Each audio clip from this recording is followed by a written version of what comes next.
where the sacred meets the secular, offering safe, grounded, practical, and responsible guidance for guides. This is the Psychedelic IQ podcast. My pleasure to get an opportunity to introduce Joelle Brierre to the Psychedelic IQ community. Joelle is probably one of the most talented and smartest individuals that I have ever met in the 5-MeO space. And I think this is a really, really important conversation for a number of different reasons. We touch on anything from synthetic versus organic use of 5-MeO. We touch on the importance of some spiritual foundation and awareness about where 5-MeO can take clients and why it's really important to prepare clients and help them integrate from these really powerful experiences. There's just a lot in this conversation that I think more people need to hear, especially using this medicine as one of the most powerful and also the most fast-acting medicines that people are actively serving today. A lot of times preparation and integration tend to be skipped over with this specific substance. So I'm really, really pleased that Joelle was willing to come on the Psychedelic IQ podcast. A little bit about him. Joelle is the founder and CEO of the psychedelic retreat company Tandava Retreats, as well as the co-founder of 5-MeO DMT training and data platform. Joelle has been a leader in the modern psychedelic movement and has spent years creating data-driven protocols around this molecule. Joelle, welcome to the Psychedelic IQ podcast. Thanks for joining today. Thanks for having me, GV. Great to be here. So to get started, let's talk about what you're working on now. You've got a ton of stuff. We just pre-show, you were talking about all sorts of stuff going on. Tell me what an average day in the life feels like for you. Gotcha. An average day of the life. Oh yeah. In the just full in the pressure cooker right now. So I am CEO and founder of Cavalia Collective, which is the parent company for 3 subsidiaries that are all focused on 5-MeO DMT. So we have Tandava Retreats, which we offer fully integrative, holistic retreats with 5-MeO DMT. And I'm here at our flagship center in Tepoztlan, Mexico right now. Then we also have 5, and 5 stands for 5-MeO DMT Information and Vital Education. And that's divided up into a third subsidiary as well called 5 Clinical. And through 5, we offer a centralized hub of resources and information on 5-MeO DMT. We offer a 9-month trauma-informed facilitator training program with almost 40 additional guest teachers and 2 weeks of on-site training as well. And then we also have, through 5 Clinical, collection and licensing of data as well as protocols for drug dev and pharma companies. Wow, you are busy. Yes.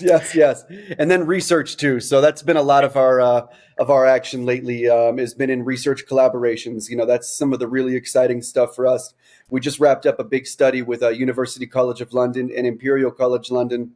We took 32 participants down here to do 64-point EEG readings to further understand the neurological mechanisms occurring with this beautiful molecule in the peak experience.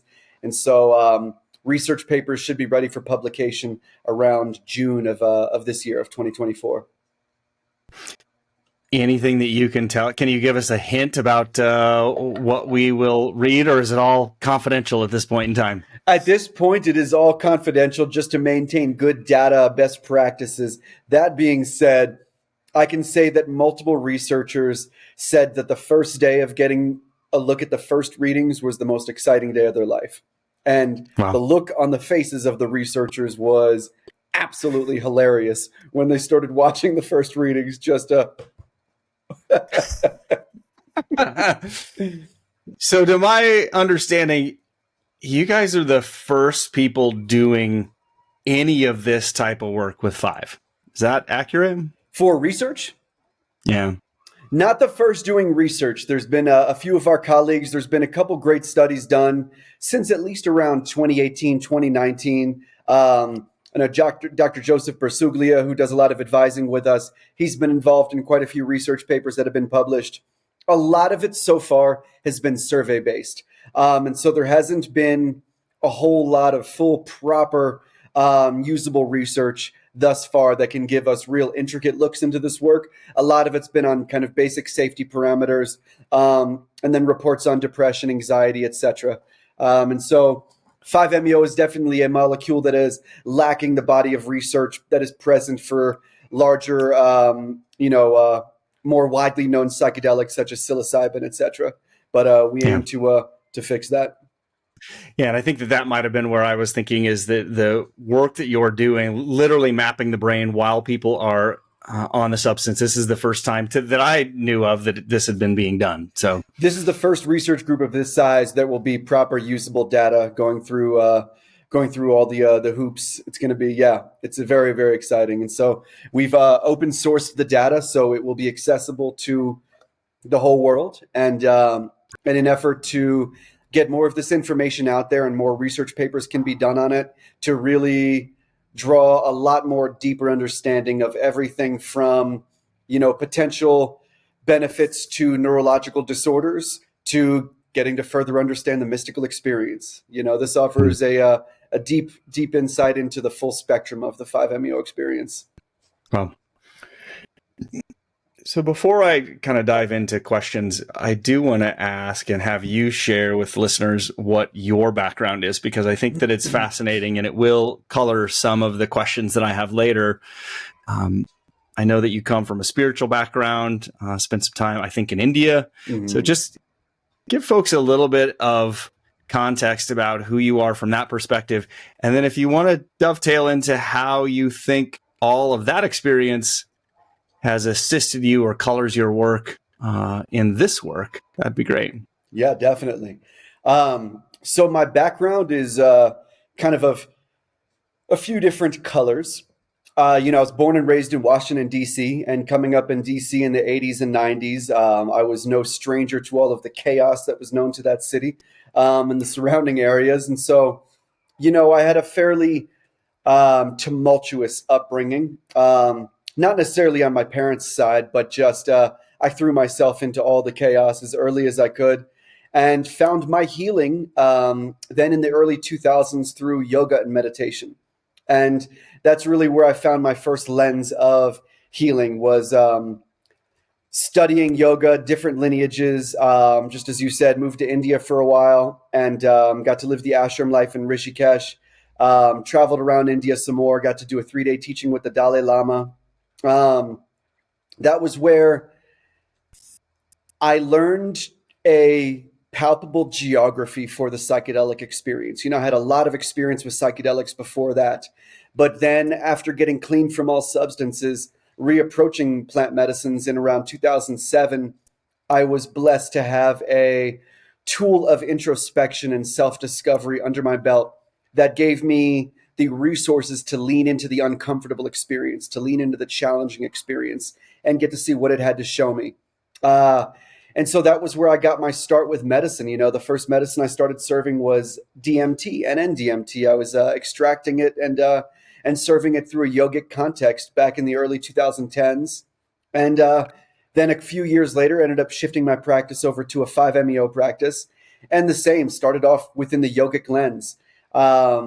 As these medicines gained more popularity and the psychedelic quote unquote renaissance began emerging, and these were framed around something for mental health, I started noticing a pretty significant shift to our demographic in retreats. Whereas our main clientele were spiritual seekers and psychonauts, it began shifting to people who were in proper crisis, had been in decades of therapy, had been on medications for decades, and may have less interest in the spiritual aspect, but were in need of help. And that was a good nudge to me to begin expanding not only my skill sets, but bringing on a team, knowing that I do not have all the answers nor skill sets to be able to appropriately and safely serve this demographic. And so started connecting with different specialists and practitioners who had backgrounds in trauma therapy, who had backgrounds in things like Jungian parts work and other relevant lenses that could appropriately, again, serve that demographic. It was a certain point where I realized that the yogic lens wasn't necessarily going to be applicable for every single participant that I had. Some people were coming, facing significant religious trauma or, having fallen victim to a spiritual cult and may have an extreme aversion to anything sounding spiritual. So it invited me to expand the languages that I was using and to begin to create a very individualized container and context for each person. And so that was really the birth of Cavalia Collective, and bringing on different people, knowing that this was more than just about myself. So really going about it in a collaborative sense. And funny joke. It's not a joke that it is and it isn't, but I would say our business model is highly influenced by the Wu-Tang Clan, where the idea from the RZA was that instead of just one central act, instead of just one MC, one artist, that it was about bringing together a group of highly skilled people with different flavors, with different skill sets. And that formed something that was larger than the sum of its parts. And so that was one of the main ideas behind putting our team together. And so, from there, I've really found my place more in the entrepreneurial side of developing platforms and business models that can create a space for highly talented people and practitioners to share their gifts. Because, as I'm sure you know and understand, most of us who come from spiritual backgrounds lack the entrepreneurial or business sense to make this a relevant thing that can reach the amount of people that it's really needed to reach if we want to bring about proper change that we want to see in the world. And so, it's been a journey. It's been a wild journey. And, to answer the last part of your question, how did my background influence where I am now? A whole lot. I would probably be in a psych ward right now if I didn't have decades of experience getting to know, every part of my psyche and every part of my myself that may suffer from unworthiness, that may suffer from reactivity due to different wounds, that may press myself to drive harder in unhealthy ways. I don't understand how entrepreneurs do it who don't have a background of self-care and self-practice. I can fully understand how entrepreneurs die in their 30s and 40s. This has been, going through proper entrepreneurship and launching 3 companies and doing capital raises. It's been as big of a medicine experience as anything else I've ever gone through. And so getting to witness the reactions of different parts of myself, and having a foundational sense of framework or frameworks to navigate it has been paramount. It's been extremely vital to my evolution. Well, I'll tell you that there are plenty of very miserable entrepreneurs. I bought the domain name miserablemillionaire.com because, and I'd say it's probably half of my practice, folks. I like to say that there are a lot of really successful entrepreneurs who have enough, but don't feel like they are enough. Yeah. And when those two things clash, you get to the end of the line, you pass the finish line, you raise a giant Series A, and you think like, oh, now I'm going to be happy. Now I've got like cash in the bank. Or I call it post-traumatic exit syndrome. So once you have actually gotten the success that you wanted, you've exited your company, you made it 15 million, 20 million, $100 million, and now you're even more miserable than when you were running the company because you became so attached to that thing. So I think that there's a lot of craving and aversion that comes up in the entrepreneurial world, and it's just generally we're expected to control as much as we possibly can. And when we realize that very little of it can be controlled, then that's when the suffering starts. Yep. So tell me a little bit about, so you talked about looking through this medicine through your yoga lens. Maybe we broaden it out to a spiritual or a holistic lens versus a more clinical lens. So for the people out that are serving 5 today, I'm guessing that many of them are coming from a more holistic or a spiritual perspective. But can you help draw some delineations between the two paths? Absolutely. And as we do work in both, it's great to be able to see what kind of lenses work for what kind of people. While we do have one of our companies is in the clinical space, where we find the most success, where we see the most efficacy, is in holistic and integrative practices that encompass a wide array of lenses. And so, our retreats, as I mentioned before, are personally tailored to each individual. We do small groups. We don't take on more than 6 people at a retreat. And the preparation is done for weeks beforehand, privately and individually. On site, the medicine sessions are done privately, individually, and the dosage protocol, the route of administration, everything is tailored to that particular case. And then afterwards, each participant is assigned an integration specialist from our team that they work with for the next at least 4 weeks. And this is not an add-on. This is not a we're there if you need us. Integration is part of the whole thing. So I think one of the first foundational understandings of the holistic practice with any psychedelic is that it's not just about the event itself, not just about the medicine session itself. It's about the container. It's about the preparation and the integration, not looking at them as separate parts, but looking at it as one full thing where the medicine itself can be used as an opening, a catalyst to be able to reach the deepest parts of the psyche, and then working with appropriate specialists to engage with the content that's arising. And that's how not only we keep our participants safe, but keep it from being just a 4 to 6 week glow period that fades away and they feel like they have to come back and do more because it wore off, so to say. And so, some of our participants were working with through the yogic lens. Many were working with through a more modern mental health lens. A lot of our specialists are trauma therapists, Western psychotherapists, and quite a few were working with more modern modalities of therapy, such as somatics or internal family systems or Jungian parts work or Hakomi, things like this. So getting to determine what really works with each participant. And then also integrating more modern practices. We work with neurofeedback here at the center. We work with biofeedback devices as well. And so it's that kind of true blend of, not to sound cliche, but that East meets West blend, finding the best parts of all worlds and drawing together what is relevant from each of them according to each participant. Again, not trying to shift anyone to any specific philosophy or to what we believe in, but making it about them and providing the necessary frameworks and tool sets that can help them get what they're looking for out of this work. Yeah. You covered on a whole bunch of things there, and I'm not entirely sure where to go. But here's what I'm going to do. I'm going to share with you what a couple of my early experiences with this medicine were. Yeah.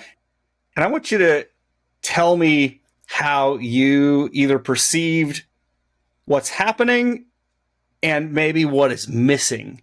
Because I've sat with multiple folks serving 5, and there is no preparation.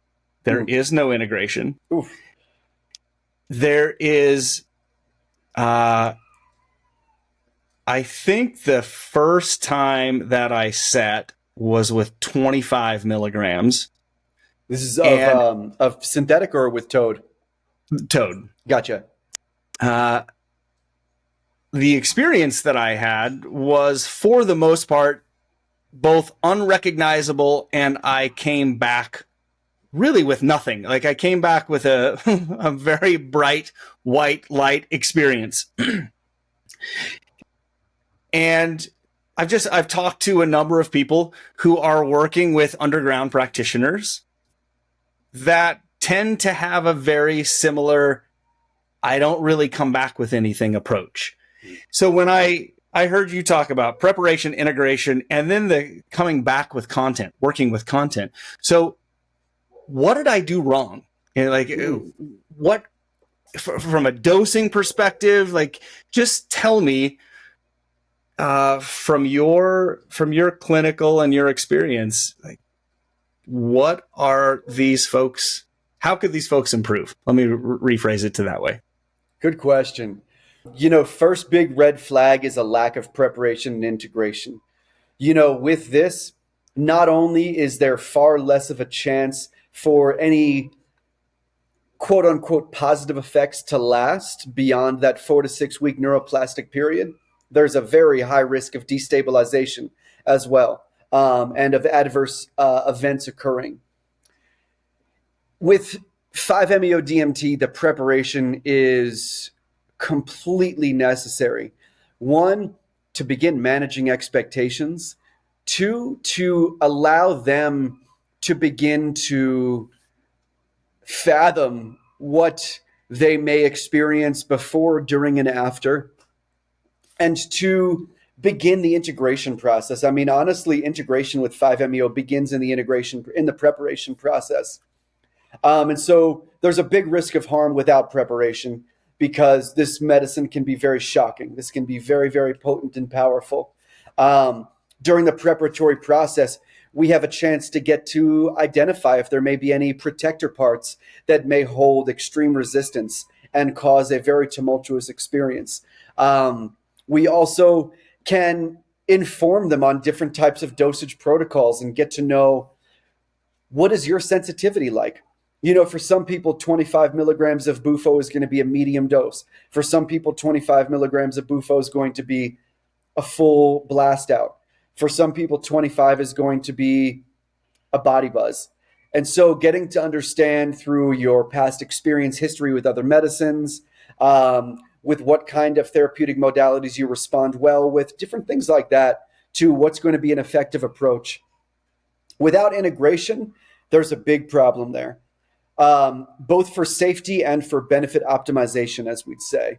As I mentioned, you know, it's usually a 4 to 6 week glow period that the benefits will last if there's no active integration, but there's also a great risk of destabilization. We did a series of case studies in 2022 and found an enormous amount of people from all over the world who considered themselves harmed and or traumatized by their 5-MeO experience. And one of the biggest similarities in all of the cases was a lack of integration that was included.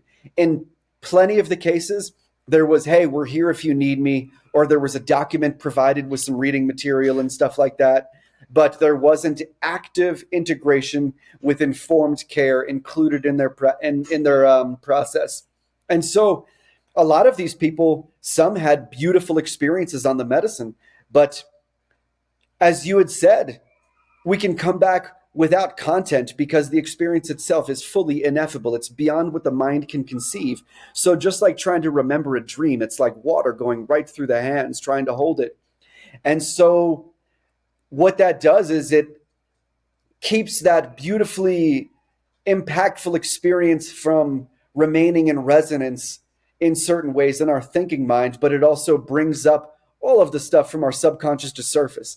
And then if we're left with no resources and no support system to deal with whether it's visceral experience of childhood trauma, to deal with extreme emotion, the ups and downs that can come with it, it can be horrifying. And so there was a lot of really unfortunate cases that we read about that could have been fully mitigated if there was informed care from the practitioners. You know, again, to touch back on the coming back with no content, and then, you know, to touch on the first words you used because they were very pertinent. You said, what did I do wrong? A lot of participants end up thinking they did something wrong because they don't remember their experience. And this can again be mitigated with preparation beforehand, getting to understand that this experience is not something that the mind can conceive. And very often there is not going to be a thorough memory of this that lasts beyond that day. Again, just like trying to remember a dream. You know, we often liken this peak experience with 5-MeO with what the yogis would call nirvikalpa samadhi. And as Swami Vivekananda said, in pure nirvikalpa samadhi, there is no trace of memory left on the mind. And so if there's no subjective mind there to witness it, then there can be no real memory of it.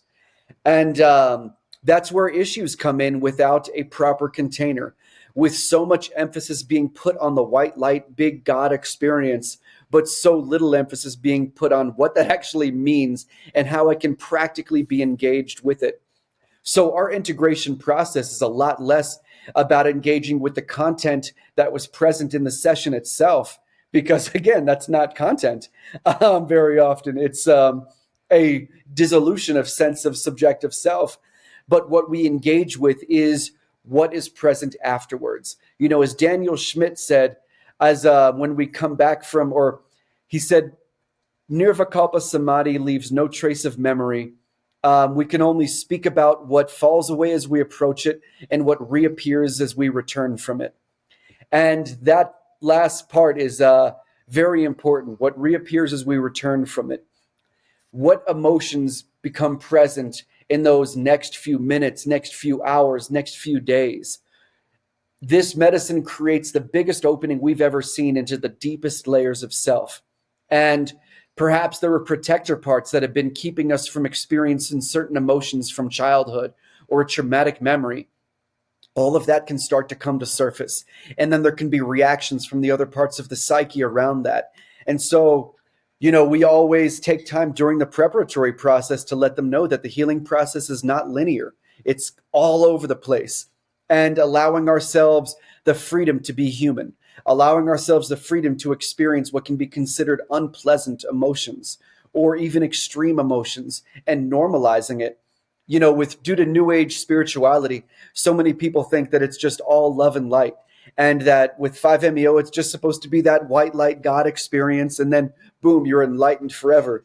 And we've got to call a big, bright bullshit on that, because an opening that allows us to access the deepest layers of our psyche, that is a beautiful gift, but it's not always pleasant. It's not always shiny and bright.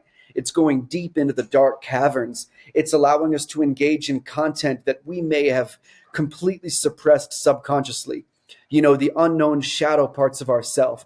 But that's where we come up with a fistful of jewels from that cavern.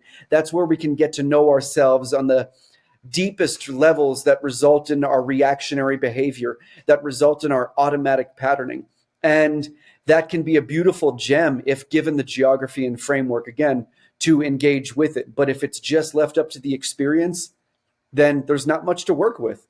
It's then just relying on the medicine to kind of do the trick, when the medicine's trick essentially is creating that opening, is giving us that experience without subjective self temporarily, so we can notice the difference once the thinking mind comes back, so we can notice from a different vantage point those automatic patternings, which can now come into scope a bit more. I love all of that. And I love that you're tying some of this experience back to millennia old teachings that understand consciousness far better than what science is able to measure today. Mm-hmm. My teacher has always said, like, when we merge into the one, there is nothing to observe. There is no subject-object relationship anymore.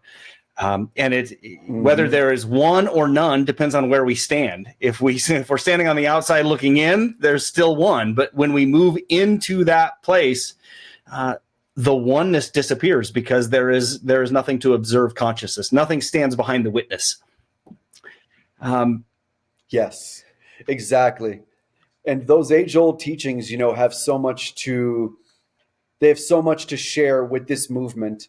And, I think right now is a time where those in the Western mental health space / clinical space stand to benefit from understanding what they don't know, as well as those of us who come from the spiritual space coming to understand what we don't know. And neither side negates one another. Both are so valuable. And it's a beautiful time where all of it can start to come together and offer some of the real change that I think we've all been looking for in the world. What do you think happens? What happens for you, or what have you heard in your research? Obviously, you do a bunch of preparation, but when you open someone up to this, when you open the gateless gate to the big white light without any preparation or context in where they're going to go, what's the possible harm that gets caused in that moment that people then have to deal with? And then I guess my second question is, if that happens, if you're speaking to providers out there, facilitators who have walked a client into this space without proper preparation, and then they're left really wide open and really confused, what recommendations would you have to maybe the folks facilitating, or people that are listening to this saying, I have been destabilized as a result of this experience with 5. What do I do next? Good question. So, firstly, I would say it is the absolute responsibility of anyone serving this medicine to have the skill sets, resources, and team to be able to safely and effectively shepherd people to and from this experience. Um, I would say it is very relevant to have a trauma informed practice. It is very relevant to understand or have team members who understand Western psychotherapy as well in this, because things will come up. Even if we're serving it in a spiritual context, things can come up. And unless it is very specifically in a very niche realm where not only are you highly trained in a specific spiritual lens, but the students, participants that you're serving to are also highly trained and have these resources to approach things like that through this lens, then without that, we are doing it an extreme disservice. If people do become destabilized, it's one to be normalized, as the destabilization can almost be looked at as a state of reorganization. And it's how do we respond to this destabilization? It can completely wreak havoc on someone's personal life. So, again, having aftercare is a non negotiable with this. It is an absolute non negotiable. It is an 100% red flag if anyone is serving this medicine without integration included. And, very often at 5, we get called gatekeepers. We've like to dub the nickname the gateless gatekeepers. It's, we're not attempting to keep anyone out, but we are attempting to establish standards of service that should be recognized, because we don't want to see anyone else harmed by this experience. There's been quite enough. If people are destabilized, there's plenty of resources. Destabilization can be navigated and worked with an appropriate specialist. We've got a great list of integration specialists on the 5 platform that are all familiar personally with the 5-MeO DMT process and have necessary backgrounds and skill sets to meet different needs. And so we always invite people to reach out directly to those practitioners through our website. We don't take a cut or anything like that, but it's important that people know that there's care out there, that there is support, and that no one is left feeling all alone in this, because this is some of the most confrontational work. It's a really gray line, a fine and gray line between spiritual emergency and spiritual emergence. And I have found that this medicine has such a profound opportunity to walk that line that sometimes it's really confusing where people come out of the experience. Maybe I'll ask it this way. Like, this is one of the shortest experiences in the broad scheme of psychedelics, outside of maybe ketamine being a relatively short experience as well. But outside of that, this is a fairly short experience, and also one of the most powerful, without a doubt. What do you notice when you combine short experience and incredibly powerful? What do you notice about the type of people that are drawn to this medicine?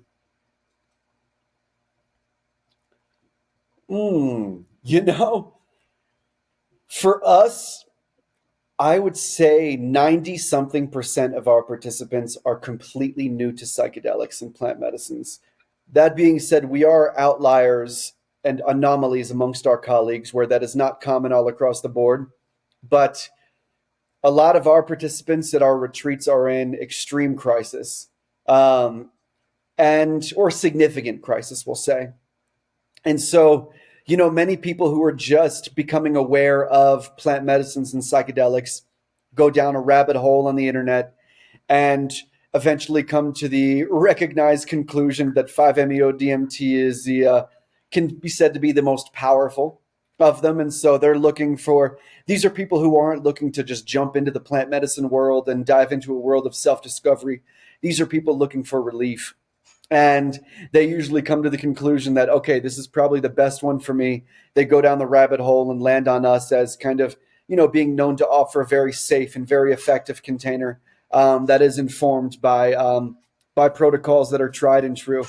And so Before that, our demographic was kind of your hardcore psychonaut and proper spiritual enthusiast. And then many people who come from the yogic background, hearing about this medicine and about it being very directly related to, the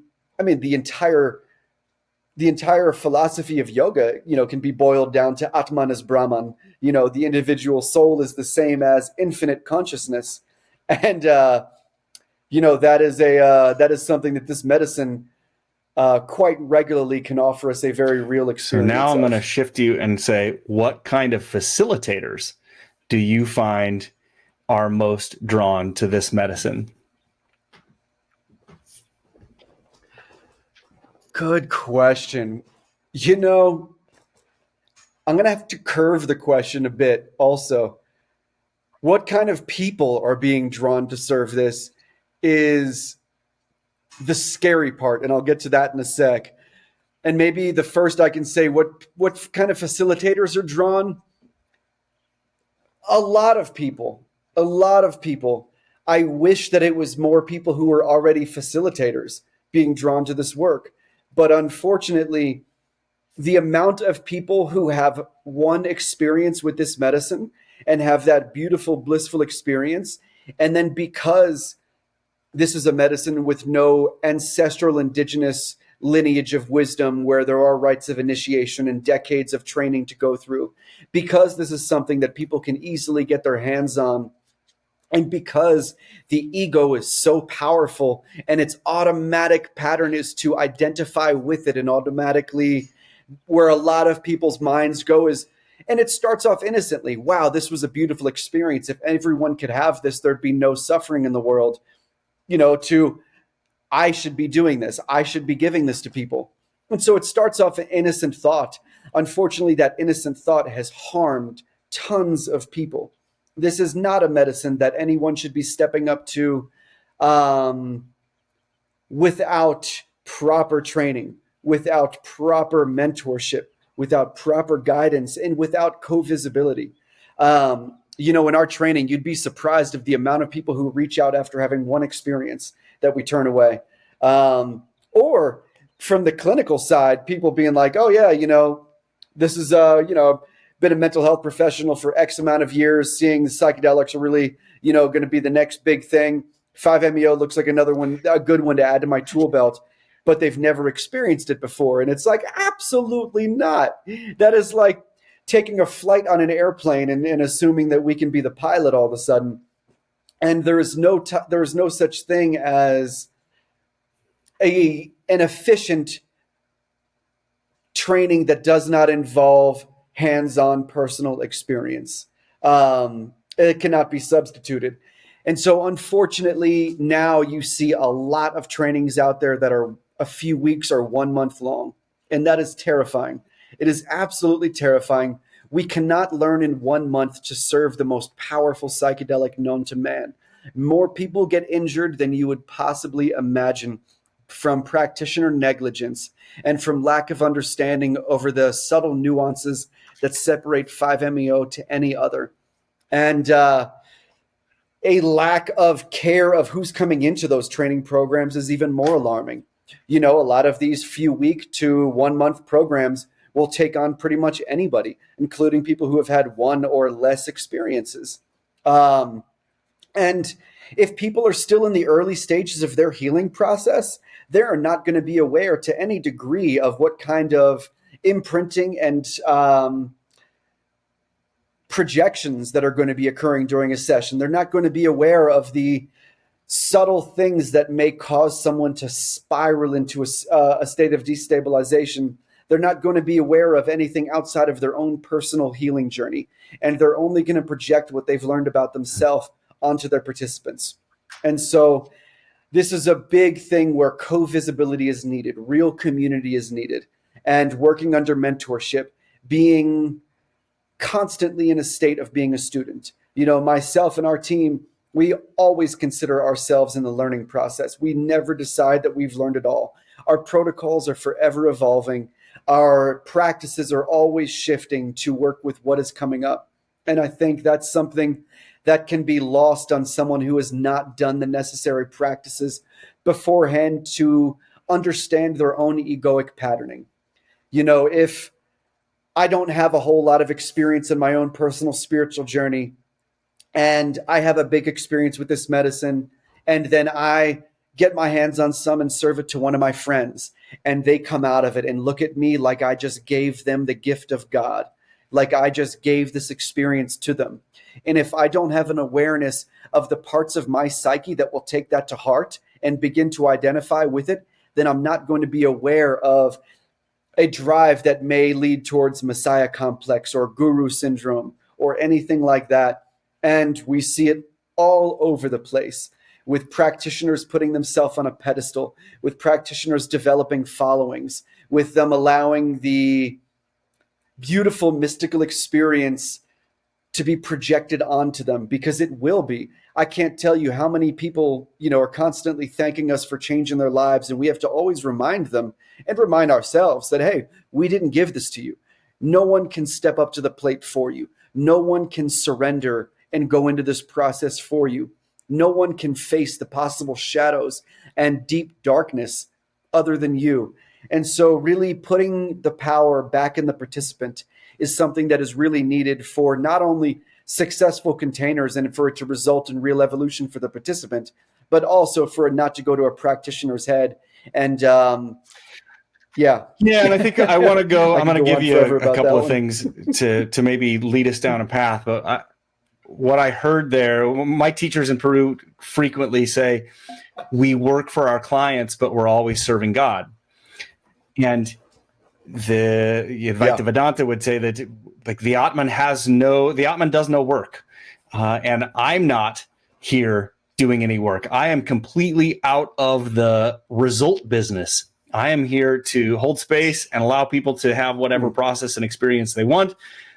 Outside of that, I take no responsibility for any of the outcomes.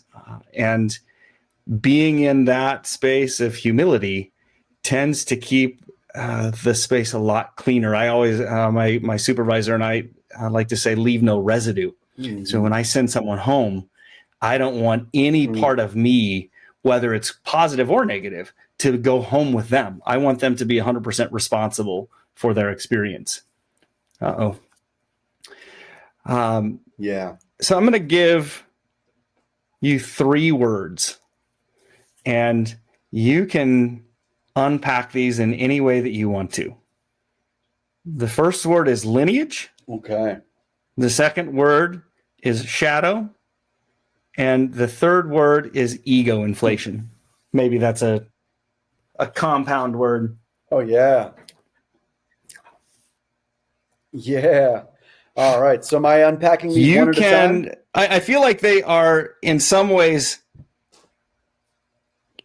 connected, so you can impact them in any way that you want to. If you want to kind of draw a through line between them, feel free to do that. If you want to unpack them solo, that's okay too. All right. So firstly, lineage. As I said before, 5-MeO-DMT is a medicine with no ancestral lineage that spans beyond a few decades ago. And that's a big one. I believe it's a blessing and a curse.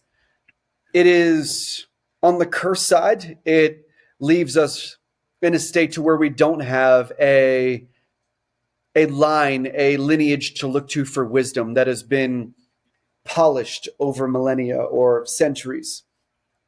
But on the plus side, this medicine invites us to, it being a medicine where there's not one group that can say, this is our medicine, this is the right way to do this medicine. It opens up the infinite potential of this medicine.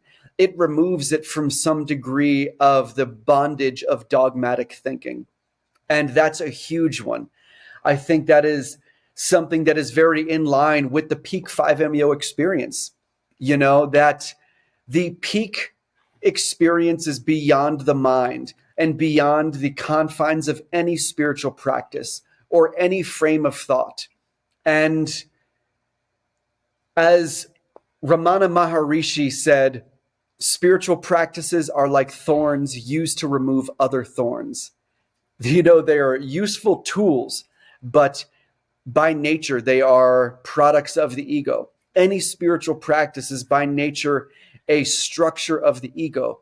And so getting to recognize where it can hinder us and how it can benefit us is vital.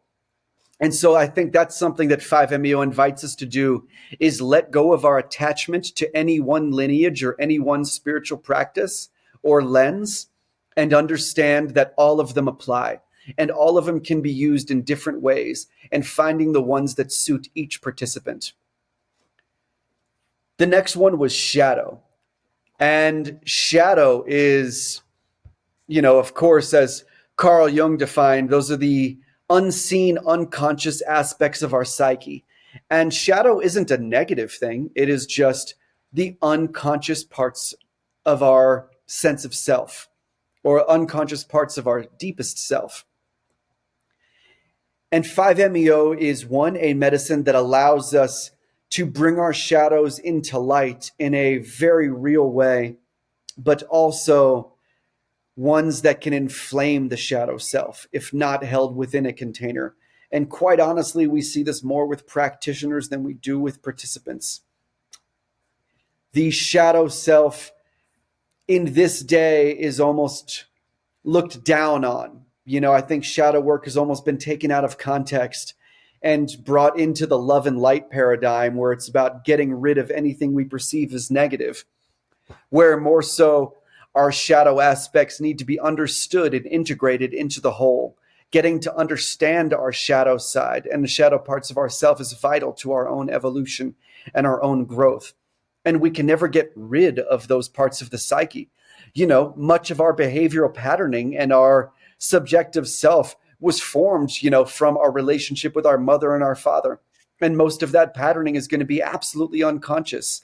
Our attachment styles, the way we engage in our personal relationships, the standards I hold my partners to is going to be highly influenced by my relationship with my mother. All sorts of things like this. And so 5MEO will both give me a chance to engage and understand those shadow sides, but with what the yogis would call svadhyaya, constant self-study. Without that, without co-visibility from community and from mentorship and peership, those shadows can become inflamed. I think it was Carl Jung that said, if we approach the mystical non-dual experience without addressing and recognizing the shadows, they will become inflamed to godlike proportions. And we've seen it happen. And that leads perfectly into ego inflation. 5MEO is a medicine of the ego. And there is a ridiculous notion that doing 5MEO will get rid of your ego. And I think this is a byproduct of, again, New Age spirituality, of extracting topical parts of spirituality and running with them without a deeper foundational understanding. Things like kill the ego, or, we saw shirts years ago, the ego is not your amigo. You have to have an ego. We absolutely need the ego to navigate the human experience. We can't get rid of it. We can have temporary dissolutions of it. But the goal is to not to get rid of the ego, but to take it out of the driver's seat, to manage the automatic aspects of the ego, and to bring the unconscious to more conscious levels or layers. And rather than use of 5MEO dissolving the ego, we more often see it inflating the ego, where, again, outside of an informed container, outside of pragmatic use, we can just have this big mystical experience. And if we don't do anything with it, the ego is just going to identify with it. And those base patterns that are usually from when we're born and when we're 7, those will make it theirs. Those base patternings will wrap around it. And quite often we see this result in extreme ego inflation, or, again, messiah complex in people, generally practitioners, unfortunately. So with a greater possibility of ego inflation, and knowing, I think Ram Dass said that all methods become traps. And Yep. if this being a very powerful method obviously can also become a very powerful trap. And if we're lucky, the trap eventually dissolves. But there's probably a period of time in there where we are trapped and we don't even know it. Oh, yeah. And there are people that could be listening to this podcast who might be in that space. They might be serving 5 without prep and integration. They may be working with clients in a way that's doing a disservice in some cases more than a service. What would you say are ways to self-check? That's a great question. And I would say, particularly to people that may be listening that might not be aware, I would say we can let go to some degree of the notion of self-check and bring it to community. That's where co-visibility really comes in handy. If we do not have community and mentors that are more experienced than us, to be able to know that our head might be like those areas, they may be big blind spots. And I think one of the first things we need to do is normalizing it, normalizing that it is the ego's nature to over-identify with what we're doing. All practices are bound to head towards dogma. Falling into egoic traps is an initiatory rite. They will happen to everyone. And to anyone who doesn't think they're going to hit one, or if they've ever hit one, they're probably in one. And we go through them all the time. On every level of growth, our ego is going to become identified with it at some point, and there will be another trap there.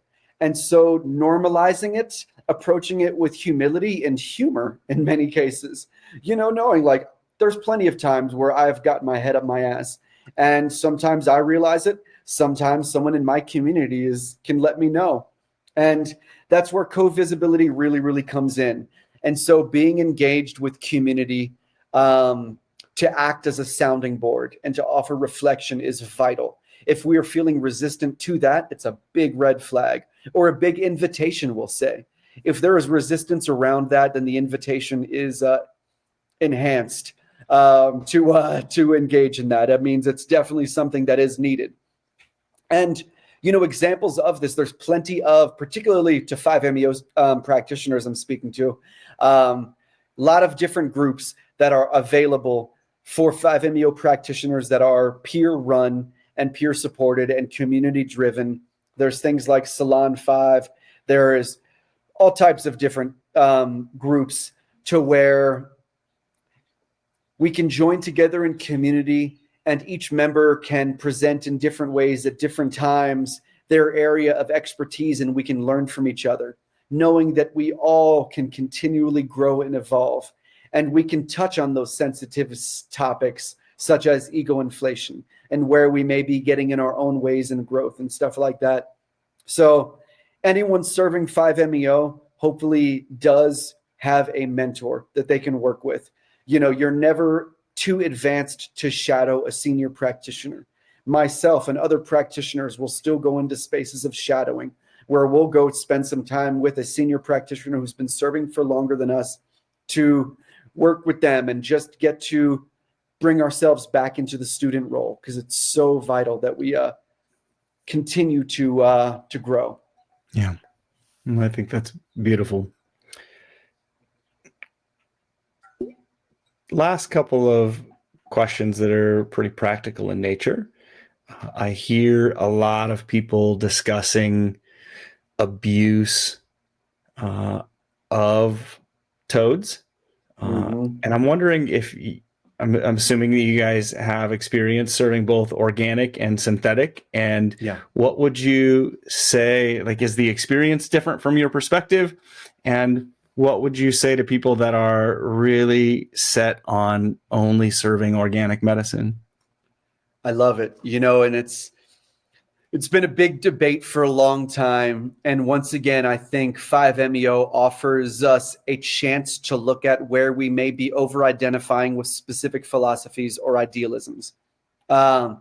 Of course, many of us, particularly those of us who come from holistic and spiritual backgrounds, are going to be driven towards what we would consider natural. That being said, this is a case to where a draw towards the quote unquote natural is causing harm to the natural environment. And when it comes to natural, if we took 5-MeO-DMT out of the bufo secretion, it wouldn't do anything. Those other alkaloids are in trace amounts so small to where there's going to be no subjective difference in the experience. The only difference is going to be in our mind. And it may feel like a really real difference, but the mind is a powerful, powerful computer. And preconceived notions and confirmational bias, everything like that can be a far bigger factor than we can ever realize. So, we've served both for years and now have been specifically only serving synthetic since probably 2019. And invite others to do the same because it is not sustainable for bufo to be sent out around the world. There is just not enough toads. The toad population is, of course, being affected. I believe that the Seri tribe and the Yaqui tribe and the other Sonoran tribes are the natural caretakers to be of this medicine. And it is in a process of where it is still finding its feet. But if people want to work with toad, they should go to the desert and they should work with the tribes. If people want to serve 5-MeO in other parts of the world, synthetic. It is safer as well. We don't know how much we're giving someone with toad. Dosage specificity is just not a thing. The variation of 5-MeO-DMT concentration is staggering. And that can result in harm, destabilization, traumatization, all things like that. And then, just all in all, the safety profile is quite different. There are different cardiotoxic elements to the bufo secretion that are not present in pure 5-MeO.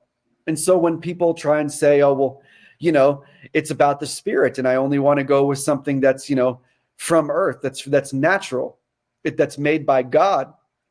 The late Sasha Shogun, the godfather of modern psychedelics, when asked, why didn't he, have a propensity just towards the natural medicines, he said, am I not a fragment of God? Am I not nature engaging in the act of creation?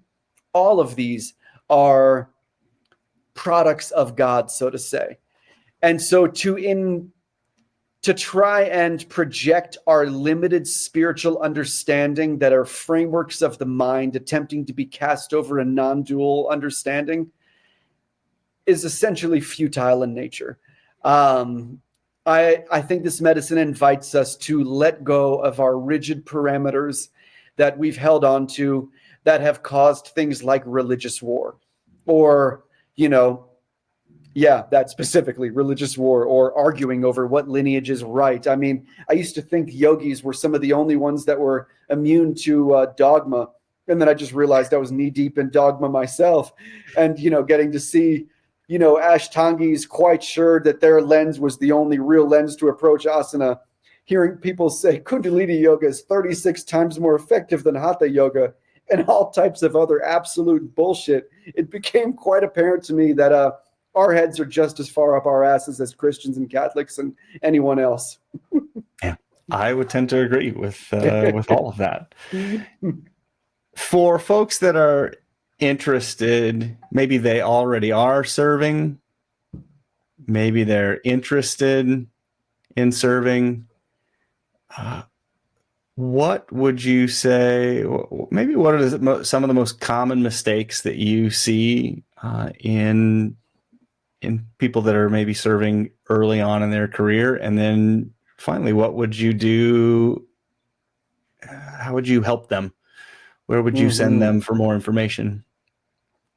I would say some of the more common ones is one, if they're early stage, early in their own development, not being aware of what patternings within themselves may result in projection or counter projection, and not understanding the nuances and wide spectrum of experience within the 5-MeO. One of the most common ones is someone had that beautiful white light experience and began serving it and assumes that that's where you're supposed to go. And that's a big quotation mark there. This medicine is not only about the white light non-dual experience. There's a full spectrum to it. And the emphasis on that non-dual experience has done a huge disservice to so many, because then people go into experience and they may not go into a dissolution of subjective self, which is fully fine. That's actually where most of the healing happens. But then they think they did something wrong, and their uninformed practitioner is telling them, oh, it's because you weren't able to surrender. You weren't able to let go. And they may have different tools and suggestions on how to surrender or let go. But that is just placing blame on the participant and acting as if they did something wrong, following the long trend of pathologizing tendencies that have been prevalent in Western psychotherapy and have made their way into the medicine realms in a big way. Yeah, the guilt and shame of I did something wrong. Like it's my fault. Exactly. And so in that, I would say there's always a big invitation into communities. Finding what communities around 5MEO there are, and most of them are online communities, and they're great. And learning from your peers, learning in mentorship, things like this. And then, of course, our training program, usually at least half of our students have already done some sort of training and are already actively serving. Many of them have been serving for years. And it's did it just stop recording? Nope, we should be good. Okay, cool. It just gave me a little weird notification. Sorry about that. That's all right. I would say at least a third of our students in every cohort have been serving for, some for years. And, most of them have done a training. A lot of them have done like a month or a few week training, and then realized after a little while, usually because a participant was harmed in some way, that they did not have the necessary skill sets and resources.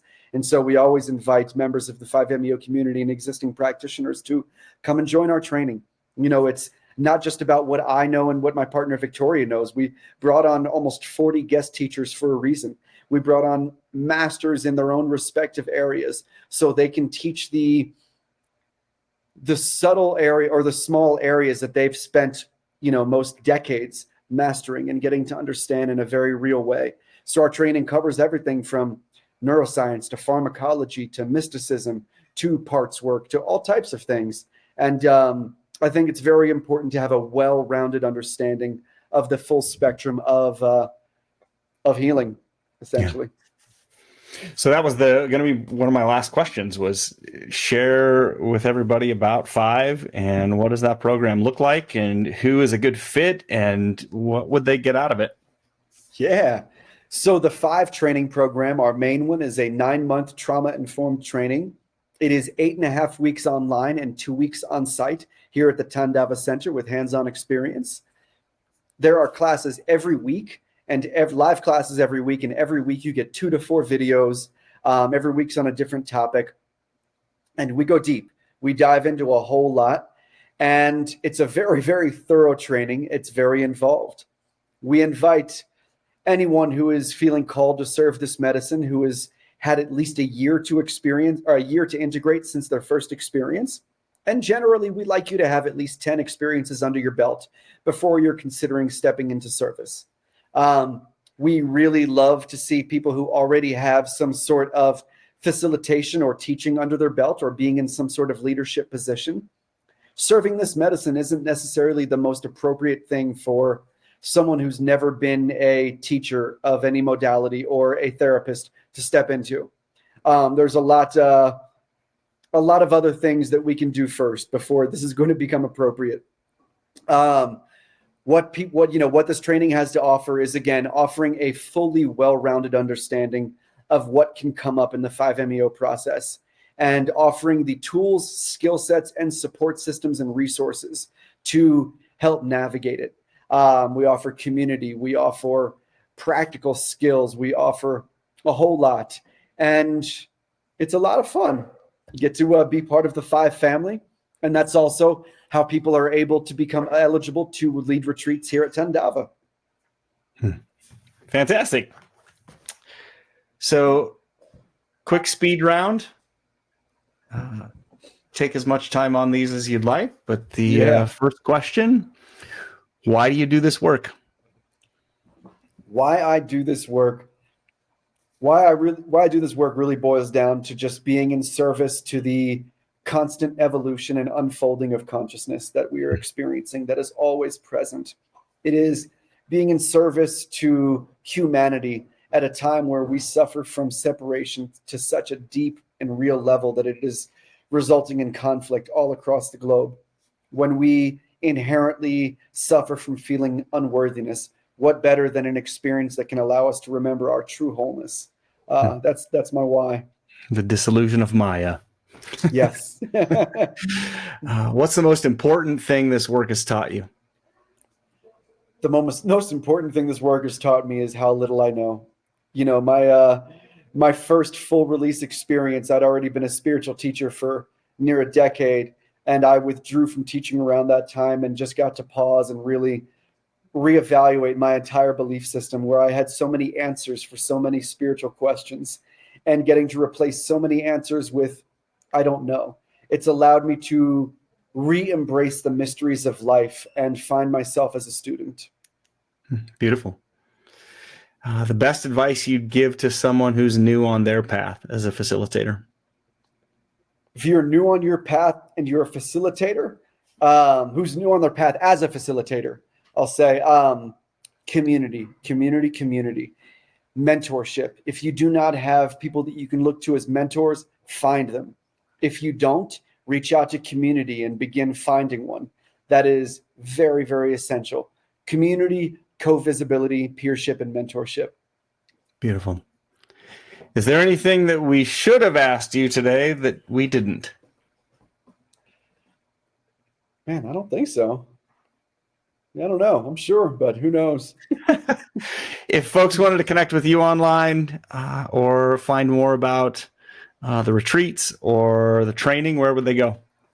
For the training, you can find us at 5-meo.education. And then for retreats, it's tendavaretreats.com. And you can find me on social media and Joel Brierre. And there's just a period between the two names. Beautiful. Joel, thank you so much for your time today. Thanks for listening to the Psychedelic IQ podcast. If you resonated with this episode and are ready to go deeper into your personal work and practice, visit psychedeliciq.com for more in-depth articles, books, training opportunities, and professionally organized psychedelic experiences hosted in both North and South America. And as always, you're perfect and you're right on time, and the path is wiser than the traveler.